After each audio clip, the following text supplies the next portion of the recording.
So, hello everyone, and welcome to the latest episode of The Independent Activist with me, Frank Hughes in Belfast. I'm delighted to be joined by Francesca today, who's going to give us an update on the Filton 24, the hunger strike, and the campaign for justice on their behalf. Francesca, thank you very much for joining us. Why don't you give us a wee bit of background about yourself, and then we'll go into the story of the Filton 24. Yeah, thanks for having me. So first of all, I got involved in supporting the prisoners after I got out of prison myself. I was held on remand for 9 months until March this year as a result of Palestine Action at my local arms factory. Held on remand without trial, without conviction, just like everybody else is right now in prison. And I started writing letters to quite a few of the other prisoners while I was inside. So we got to know each other a little bit. We formed a bond, which comes from that shared experience of being in prison. And they started to tell me that they had the same feeling as me. They were very frustrated at the fact that they felt that they couldn't do anything, stuck inside the prison cell, that they couldn't continue fighting for the cause that they believed in. And of course, if nothing's organized, it's very difficult to do anything beyond individual resistance, which, pretty much all of the prisoners already do. So I realized that some other kind of organization on the outside was necessary. And that's when we started getting all this together. And that's culminated in the hunger strike that's happening right now. Okay, well, let's delve a wee bit deeper into what happened to you, because we can't talk to the people who are currently incarcerated, but you've been through that whole process. So why were you arrested? What was the process? And what was it like? And how were you treated in prison? And which prison was it? So I was in HMP Newhall, that's here in Yorkshire, not too far away. And one of our comrades, Hiva, is also in there right now on hunger strike, actually. So we were able to go and visit her a couple of weeks ago and do a protest outside the prison, which was fantastic. So the process for me was I took an action at a factory called Teledyne. This is an American company that makes parts for the F-35 fighter jets that are used in Israel alongside various other kinds of missiles. So the local community has been campaigning outside that factory for quite some time. But obviously Palestine Action has had quite a different way of doing things. We just went up on the roof and smashed it up. Shutting down the production of that factory and making the company lose money as well. So after that, there was a second action at a Barclays bank. There was a huge campaign against Barclays last year, which resulted in them divesting from Elbit Systems, which is the Israeli-owned weapon company operating over here in Britain. So that was when I was taken to the judge and he said, no chance, off you go to prison on remand, which I was the first person that happened to me at the time. And then while I was in prison, I started getting the news of more and more people getting arrested and put into prison on remand. And we're at the point now where there's 32 people in prison. But I had a lucky escape, actually, because this was before the time, the terrorism times. I never got accused of terrorism. And it was only a matter of luck, really. There's no difference between what I was accused of and what the people in prison are accused of right now, which is just property damage. So I'm sure a lot of people are already aware of this, that prison is just a really grim place. I wouldn't wish it on my worst enemy. It's designed to break people's spirit. Every day, everything that they do to you is designed just to grind you down, to make you feel like nothing. You almost feel like physically smaller. It's very degrading as well. I could speak about that for hours, but I'll give you just the general idea. And not just on the inside, but people on the outside as well. It kind of controls us in the sense that everybody's so scared of going to prison because it's such a horrible place that we don't want to break the rules. So when people decide to go and purposely break the law and get arrested, we're actually turning that on its head. We're saying we're not scared of that. You can send us to prison, but it doesn't matter. We just need to do the right thing to try and stop these arms getting exported to Israel. And all of the prisoners that are still in prison right now echo this. They don't regret, the being in prison because they know that they've done the right thing. So give us an example of what one day would be like in prison. I personally would describe you as a political prisoner. I believe what you're doing in the form of direct action is a direct challenge to the state, but it's a challenge to get them to cease their complicity and indeed their support for this genocidal onslaught upon the Palestinian people. So what's it like one day in prison? First of all, I want to say that, like, I don't personally use the term political prisoner because, of course, we're in prison for political actions. But the fact is, prison is a political tool of oppression, and putting anybody in prison is a political choice to oppress mostly poor people that nobody cares about. So, I met a lot of people there that have just been abandoned by society, and you hear so many incredibly sad stories. And I realized how privileged I really am to have all the support that I do. Everyone that I was in there with was amazed at the amount of letters I got and visits, and people went outside to protest for me. So I really was an exception to the rule. And I think it's really important for us as politicized people who went to prison to talk about all the other people that are in there as well. And it's that solidarity that the other prisoners showed with me every day that really helps to keep everyone going. Because if you're not looking after each other in there, you've got nothing. So a typical day, it really depends what prison you're in. I have to say that the men's prisons, the conditions are a lot worse than the women's prisons. So there's a lot of people, especially in the men's prisons, who are on 23-hour lockup. So you can imagine what that is, what that feels like. In a 2x3 meter cell, you can stretch your arms out and touch both walls. Most often with another complete stranger, and like fellas usually a lot bigger than us. So it's a very, very confined space. And, you could be in there with anyone. It doesn't matter if you get along with them or not. You're just left in there. The women's prisons, yeah, they're quite different. In some places, they kind of force you to work, this kind of forced labor. I refuse to do that. But I got punished for that, obviously. And you'd get that from maybe a couple of hours in the morning, a couple of hours in the afternoon. And then, you have your time to eat your food or have a shower or whatever. And then you're locked up at 5 o'clock till the next morning. And that's that, really. It's very, very boring. It's very repetitive. As they said in the phrase that stays with me, the days are long and the weeks are short, because a lot happens in a day. There's a lot of drama. There's a lot of madness, a lot of chaos, a lot of noise. But then every day is so monotonous that they all blur into the others. So I think it's kind of like having a crap office job. I'm sure a lot of people have had that experience before. Everyone's just getting by and waiting for Friday, waiting for the weekend. And Fridays were the days when you got your delivery from the prison shop. So if you've got a bit of money, you can buy a few things like vapes or, snacks and things like that. Everybody was waiting for Friday because it was the most exciting day of the week. They'd get the stuff from the prison shop. Almost like a child waiting for their weekly allowance to go to the shops to buy their favorite treats. How did the guards treat you in comparison to the other prisoners? Well, I have to say, once you're in there, it doesn't matter who you are. If you're posh, if you've got connections, whoever you are, you're all in the same boat. You can for the people that work in there, for the screws, you're all the same scum, basically. So the difference is how you decide to behave towards them.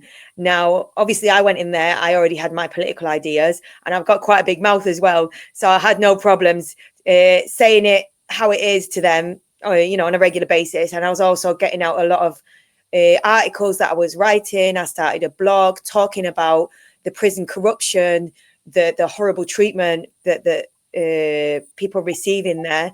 And as a result of that, they really went in for me. But that to me was a badge of honor. If I was getting punished by them, I knew I was doing something right, because they're not my mates. They're my enemy. So, it was kind of up to me to antagonize them, and definitely helped me fill up the time. Yeah, it's interesting the way they dehumanize people by giving them numbers and not names to become part of the system. You're not a person in your own right. You're just someone going through the system, going through the process. serving whatever the sentence. Where is your case currently? So I had a trial with 3 co-defendants in May this year, the Teledyne trial. We got found guilty. I'm sure that was largely related to the fact that the judge disallowed us our legal defences that have been used for decades in protest cases, and a lot of people have been acquitted with them. Even the Prime Minister, Keir Starmer, has defended people on protest cases using these defences. But obviously, with the way things are at the moment, the judges are not allowing us to use those. So basically, he came in and said to the jury, just ignore everything you've heard about the genocide in Palestine. It's not relevant. So they're basically left with no other choice but to convict us. So after that, we got sentenced in September. And despite the fact that I'd already spent over and above the time than anyone ever would do for this conviction, which is criminal damage, he still gave me community service, probation. I still have a GPS tag on now. So it's essentially a double punishment. And how long's the probation period? 18 months. And here's another thing that happened recently. I was assessed as like low to medium risk. And as a result of that, because probation is so understaffed, they have this option to kind of cut that off after a few months because it's not necessary to keep going to see them every week for 18 months. Because obviously I'm not a risk to anybody. But then we had an appointment just the other week. The boss came in and said, I've decided now that you're high risk because you've been going to protests, because you've been visiting other prisoners, political prisoners, in prison. So now you're high risk because of that.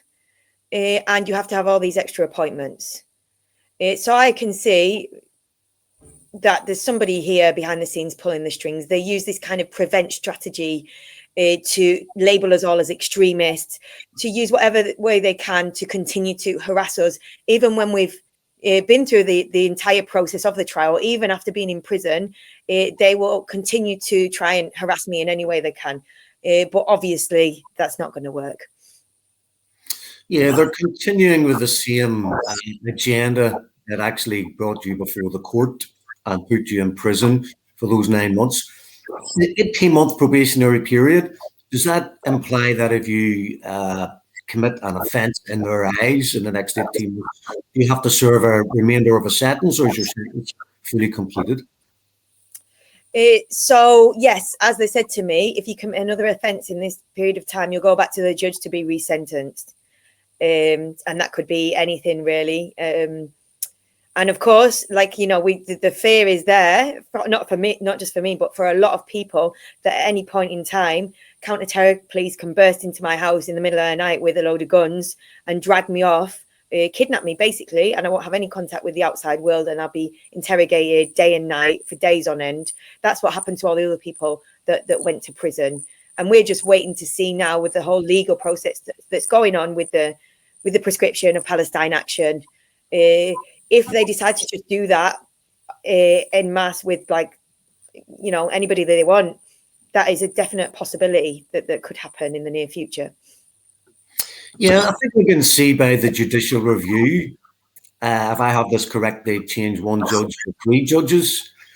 And in the history that we've known here in the north of Ireland under occupation, they put people in place who would carry through the agenda of the deep state and the government in power at the time. So this judicial review, whatever comes out of that, would imply potentially that they're going to go ahead and try and convict as many people as possible as a deterrent and as a threat to anyone else who feels that marching for 2 years hasn't saved one life, and that direct action is the only tool that is being left open to people of good conscience to try and end this genocide. To me, the people involved in all this are working in tandem with the Fourth Geneva Convention, which says there is an obligation on governments, individuals, organizations to prevent a genocide.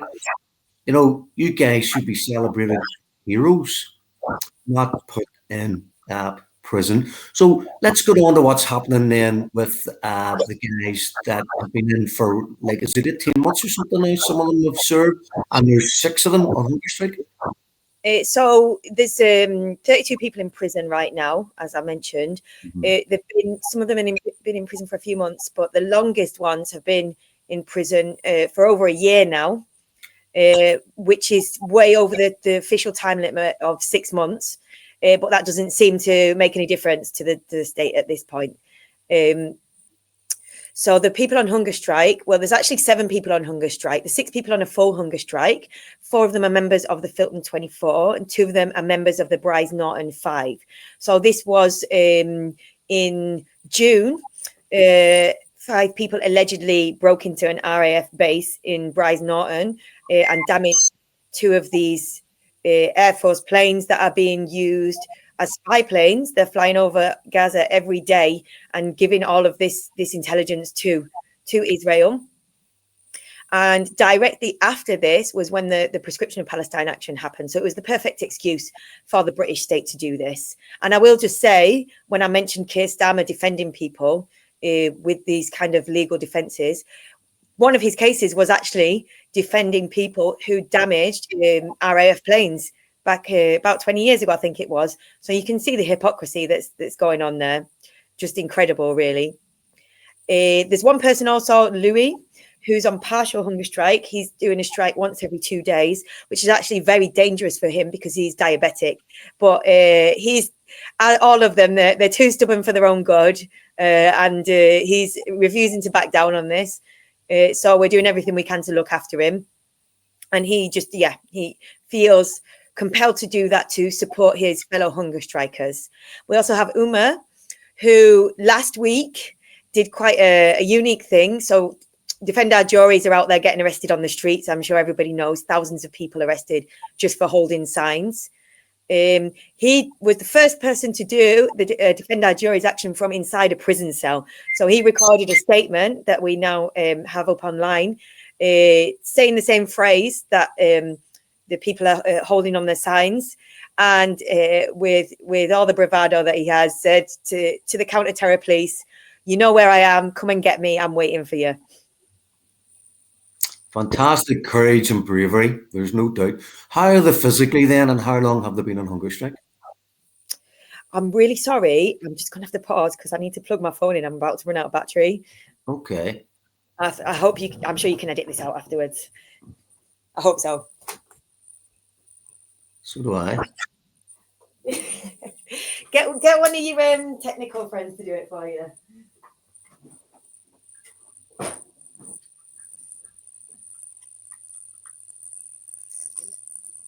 Disaster. I always have some kind of problem with these things, honestly.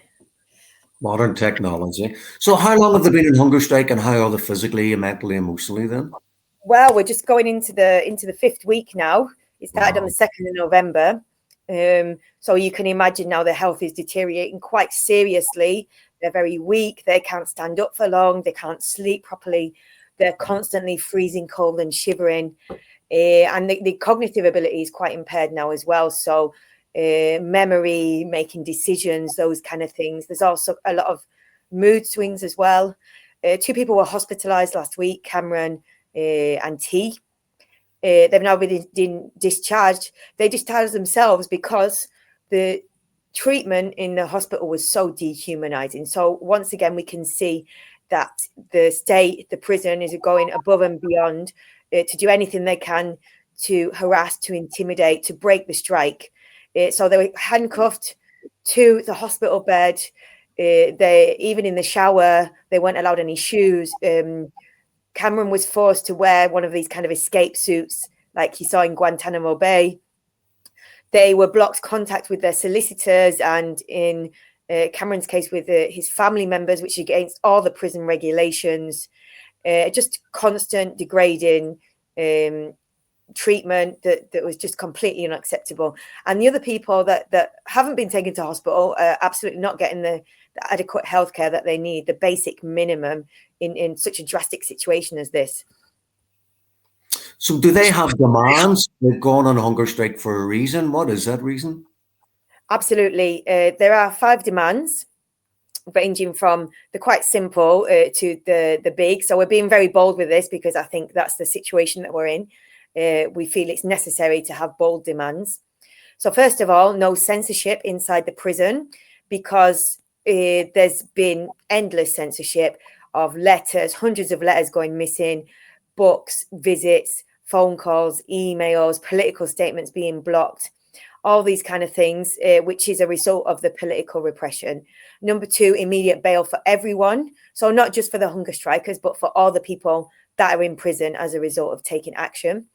Number three is the right to a fair trial. So we have the Filton 24 trial just started in the last couple of weeks. And we can see that it's a completely political show trial. We have the judge presiding on that, who was the judge that found in favour of the police during the Hillsborough trial. So a kind of cartoon villain character who has a long history of making very bad decisions and being a puppet of the state, basically. And we also have all of these undisclosed meetings between the government, the Israel lobby, Attorney General, Counter-Terror Police, and Elbit Systems, this company where some of these actions took place. We managed to get information about some of them through Freedom of Information requests. Of course, they're heavily redacted. But what we can see just from this small amount of information is that all of these people were meeting together to coordinate this witch hunt, to share information with Israel, to repress protest and dissent, to save the profits of this arms company, and to allow them to continue exporting arms, to continue the genocide in Palestine. So all of this influences, obviously, the trial. It's proof that they can't have a fair trial. And so they need these documents to show in court, to show to the jury, for them to understand properly what's really going on here behind the scenes. So number four is deprescribe, because obviously this is linked as well to their case and to their imprisonment. And the fact that they're being labelled as terrorists without any evidence, without any justification. And the fact that government ministers and the mass media is slandering and putting out constant lies about them, which is prejudice in their case as well. And number five is to shut Elbit down. So I'd say that this is more directed at the general public. As the prisoners themselves say, they are no longer able to do anything in regards to this because they're locked in a prison cell. So they insist to everybody that is able to continue going to these factories, do whatever you can to shut them down on their behalf. Yeah, very reminiscent of the hunger strike we had here in 1981. We had 10 Republican prisoners. Bobby Sands was actually elected an MP for the British Parliament during his hunger strike. He died after 66 days on the 5th of May 1981. He got more votes in his constituency than Margaret Thatcher got in hers, and she was the Prime Minister of Britain at the time. So huge parallels, not necessarily huge parallels between Ireland under British colonial, occupation and repression, and what's happened in Palestine and subsequently with the Zionist entity. But this crackdown on civil liberty, this attack upon the democratic right to resist injustice, where do you think it's going? What do you think the outcome's going to be? And you've already gone through the process, so maybe you can speak freely about what motivated you to do what you did when you did it.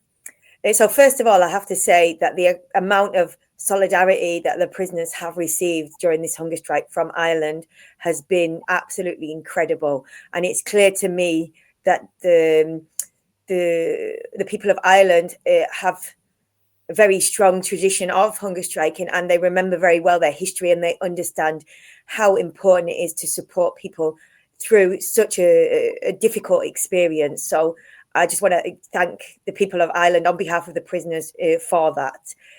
So, for example, Gary Donnelly in Derry District Council passed a motion just a few days ago supporting the hunger strikers, and hopefully we'll be meeting with him this week here in London to discuss this further. So this kind of solidarity really gives the people on hunger strike a lot of strength to keep going. We tell them about these things every day, and it touches them. It's very, very important for them. And they do take a lot of inspiration from the Irish history of hunger strikers as well, of course. So, yes, my own process with this and what we see from the British state's response to this whole campaign is that it's a process that a lot of people have gone through over the last year, I think, that this understanding that we can't go and ask the British state for anything. They're not going to give it to us because they're always going to have their own vested interest in power and in money. So this is a process of saying, we will get this in our own way. We'll make our own justice, whether that be getting on the roof of a factory, whether that be standing outside Parliament with a sign, whether that be going on hunger strike. This is a campaign that's everywhere at the moment. It's quite impressive to see. I haven't seen anything like this, at least in my lifetime, this united front of different kinds of people taking different kinds of action. And I think it's extremely effective. So we can see now the government collapsing under the weight of this pressure when you've got so many thousands of people being arrested that they can't even process half of them. When we see United Nations putting out statements seriously concerned about the treatment of the prisoners, the fact that they're even held in prison in the first place, the fact that they've been downgraded internationally, their record on human rights means that this is no longer a safe place for protesters, for people to dissent.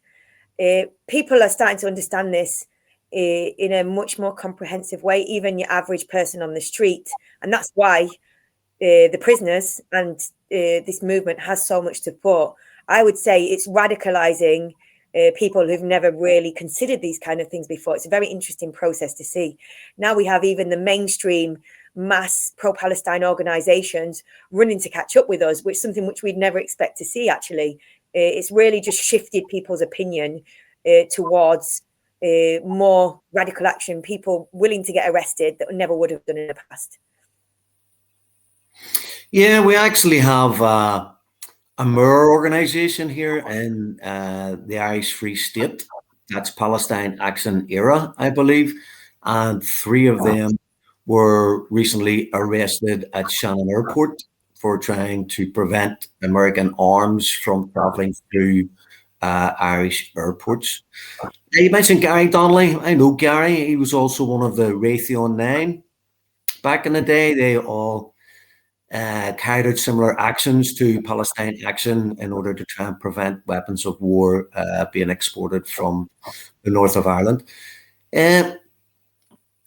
Interesting what you're saying about the mainstream Palestinian organizations playing catch up.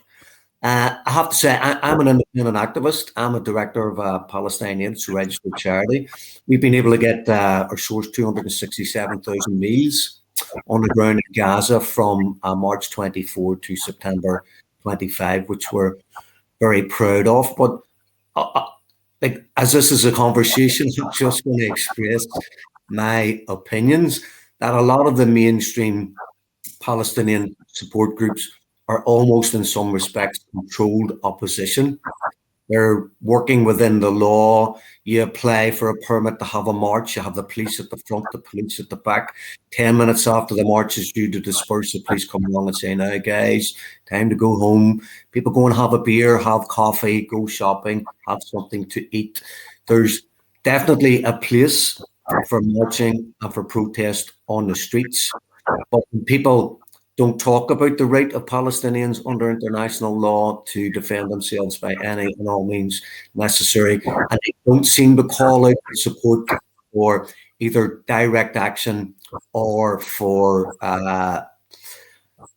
support for the people, the 32 people now that are now in jail. It just makes me wonder, how effective they really are. But between the repression that we're witnessing, and you talked about people becoming more radicalized, that's because the state isn't giving them a choice. the state is pushing people into a cul-de-sac where they feel that they are impotent, that their voice and their votes carry no direct weight in society or in government to change policies and change positions. And they feel that direct action is the only action that has been left to them. So, do you think direct action will increase? Do you think repression will increase? And sadly, do you believe that these 32 people now incarcerated may end up facing some serious jail time, what are very minimal charges? So yeah, you're absolutely right. Like nobody wants to go to prison, nobody wants to get arrested. Absolutely, no one ever wants to go on hunger strike, but they've been left with no other choice. And yeah, as you'll know yourself from the struggle over there in Ireland, this is what people do. You know, when there is repression, there's more resistance, and that's what gives us hope. I think. You know, I could say, yeah, maybe they'll get 20 years in prison. You know, I think our my way of thinking of it is always plan for the worst, but hope for the best. So, you know, we have to be prepared for any possibility. We can't trust the state. They'll do whatever they can to repress us. And things are getting worse at the moment. But I do believe, and that's why we're here right now fighting for this, that if we keep fighting, we will force them into a corner. And I can already see that happening under the pressure of public opinion. If we keep fighting, we can win this battle. My only fear is that the government doesn't listen to public pressure. 2 million people marched against the war in Iraq, and 605 MPs decided we were going to war. So they have the power. We have the people, they have the power, and they have the guns, and they have the prisons to imprison people. And I just want to say that I've been involved in support for justice and dignity for the Palestinian people for 15 years. I was on a convoy with George Galloway in 2010. We got to Gaza after 35 days. So I've been in 2 convoys. I've been in Lebanon, I've been in Syria, I've been in Iran, I've been in Iraq, I've been in Venezuela, South Africa, Jordan, and Egypt as all part of my solidarity work. I was on the Global March to Gaza in June in Egypt, where people were beaten and put on buses at the Ismailia checkpoint to be returned to Cairo. And I was recently on the Global Samud Flotilla. Now, I'm not saying this as a resume. I'm putting into context what I'm about to say next. I've done all those things, but I personally would not have the bravery to do what you guys have done. So that's why I put everything in context for what I've done, and I still wouldn't have the courage to do what you guys have done. So I just want to thank you for that. And we're just going to wrap up in a minute. I'd like the people to like, share, and subscribe to the channel. But Francesca, what can people do to help? So, of course, you know, what we're saying to everybody is support the hunger strikers in any way you can. We need everybody to know about this visibility because, no surprise, we're getting a mainstream media blackout. We've got the lawyers behind the scene doing some dodgy dealings to make sure this doesn't, the word doesn't get out there. So we have to do this in the old school way. We're asking people to print out flyers that are on our website, just go out in their local community and talk to people about what's going on. Anything at all that helps visibility is more than welcome. And of course, the institutional side of things, right, is a bit more complicated, as you just mentioned. We will be talking to Gary Donnelly, as I said, about this council motion that will now be passed to every council in the country and in Ireland as well, I believe. So we'll be trying to raise awareness with that through local councillors and pressuring them to debate it and to pass that motion as well. Just keep up to date with all of the news on our website or on our social media, because we'll be putting out more things on there, specific things that people can do to support. But just get the word out there, get everybody supporting the hunger strikers. Keep doing actions, solidarity actions, and send them to us. We'll share it with the prisoners, and that will help them to keep going in what they're doing. I think I'm going to be writing 32 Christmas cards. So Where would people get the names and prison addresses? Is that on the website? It is. So we don't have of all the prisoners, just the hunger strike prisoners on our website. But there's also an organisation called Defend and Mobilise. You can find them online, and they have the details of all of the 32 prisoners. So you can just give them an email as well. Okay, Francesca, thank you very much for the conversation this morning. Good luck with everything. If there's anything anybody here can do to help further, just please let us know, and keep up the fight. There was a guy who was on hunger strike. His name was Terence McSweeney. He was the Lord Mayor of Cork in and around 1920. He died on hunger strike. He said, "It is not those who can inflict the most, but those who can endure the most who will ultimately win." So that's the case. Absolutely agree with that. Thank you so much. Thank you.